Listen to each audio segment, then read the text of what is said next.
Another important resource for the doers are the commercial publications.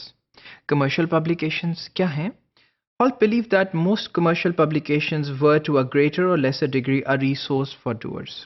अब commercial publications के बारे में जॉन हॉल्ट का ये ख्याल था कि वो एक अच्छा रिसोर्स हैं, कुछ जगहों पे वो कम अच्छा रिसोर्स हैं और कुछ जगहों पे वो ज़्यादा अच्छा रिसोर्स हैं डूअर्स के लिए. अब कमर्शियल पब्लिकेशन से मुराद यहाँ पे ये है जो कि do it your self books और मैगजीन्स हैं. Do it your self books और मैगजीन्स अगर आप ज़रा नज़र दौड़ाएं अपने इर्द गिर्द तो आपको बहुत से ऐसे रसाले या ऐसे मैगजीन्स मिलेंगे जिन पे गाड़ियों की तस्वीर होंगी, जिन पे कपड़ों की तस्वीर होंगी, जिन पे कोई एक्सरसाइजेस की तस्वीर होंगी, जिन पे कुछ ऐसी चीज़ें होंगी जिसमें आप घरों की मॉडल्स और कारपेंट्री के ऊपर बने होंगे. तो ऐसे रसाले अमेरिका में इसलिए शाया किए जाते थे जिसमें अगर आप देखें तो मैकेनिकल होंगे तो उसमें गाड़ियों के इंजन्स की डिटेल्स होंगी और ये बताया होगा कि आपने इस पार्ट को किस तरह से फिक्स करना है. सो इनको देख के बहुत से लोग इंटरेस्ट जिनका इनमें चीज़ों में होता है वो इन्हें बाय करते हैं और फिर घर जाके कुछ ना कुछ सीखने की कोशिश करते हैं. जिनका इंटरेस्ट सिलाई कढ़ाई में होता है वो स्टिचिंग के मैगजीन्स और न्यू फैशन मैगजीन्स को देख के स्टिच करते हुए नजर आते हैं. और फिर जिनका कोई इंटरेस्ट जो है वो स्पोर्ट्स में है वो उस तरह के रसालों को पढ़ रहे होते हैं. And also there are magazines on gardening जिसमें नए पौधे, उनकी इकसाम, उनके मौसम, उनके बीज, इन सब पे इंफॉर्मेशन मौजूद होती है. तो ये एक बहुत बड़ा रिसोर्स है डूअर्स के लिए और जिससे वो मुस्तफ़ीद हो सकते हैं. Hall believed that sports resources were also essential for a person's education as we are by nature active, playful and game-loving creatures. अब यहाँ जॉन हॉल्ट एक और रिसोर्स की बात करते हैं और फिर उसमें जो ह्यूमन साइकी है और हमारी जो इंस्टिंक्ट्स है और जिबिल्लत है इसकी बात करते हैं. वो क्या है? That we are by nature active, playful and game loving creatures.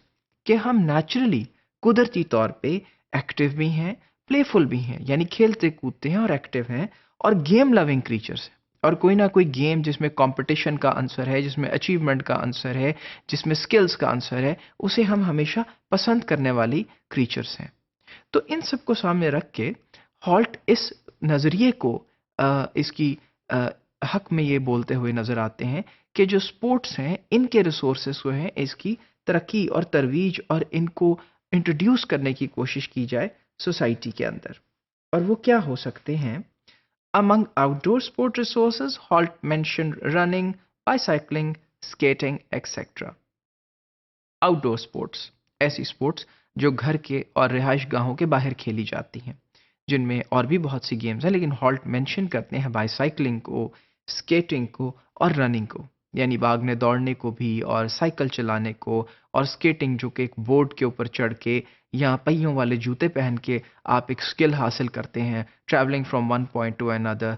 ये सब चीज़ें हॉल्ट के ख्याल में आउटडोर गेम्स हैं और ऐसे स्पोर्ट रिसोर्सेज हैं जो इंसान को कुछ ना कुछ सिखा रहे होते हैं. And then he believed that such activities are an important part of one's learning process as they are also an important part of one's daily routine. अब कुछ चीज़ें जो कि इंसान के डेली रूटीन का हिस्सा हैं, वो जो डेली रूटीन का हिस्सा हैं तो वो इम्पॉर्टेंट हो गई उनकी ज़िंदगी के अंदर, उनकी एक जगह है और उनके लिए वो बहुत इम्पॉर्टेंट है. जिस तरह अगर आप बाइसिकल चलाते हैं तो फिर ये अगर आपकी रूटीन में है कि आप एक पॉइंट से दूसरे पॉइंट तक जाते हैं, ट्रैवल करते हैं उस पर, तो इसी की स्पोर्ट्स आपके लिए जो है वो ज़्यादा इंटरेस्टिंग होगी. For instance nowadays we use cars and a sports car is always desired by people. And if you use a bicycle, then a sports bicycle or a bicycle with more features that you could use or probably get into competition with, जिसमें BMX cycles हैं, जिसमें sports cycles हैं, जिसपे different किस्म की जो acrobatics हैं वो करते हुए नज़र आते हैं बच्चे पाकिस्तान में भी और उससे बाहर के ममालिक में भी, वो सब आपके लिए ज़्यादा इंटरेस्टिंग हो जाते हैं. तो डेली रूटीन की बातों में अगर हम स्पोर्ट रिसोर्सेज को तलाश करने की कोशिश करें तो ये भी कोई ऐसी चीज़ नहीं है जिससे हम सीख ना पाएँ. और इवन वॉक करने से भी, जिसमें हम चलते हैं पैदल एक पॉइंट से दूसरे तक जाते हैं, इसके अंदर भी जब डिफरेंट किस्म की एक्टिविटीज़ अगर शामिल हो जाएं तो ये एक बेहतरीन ज़रिया बन सकते हैं लर्निंग का.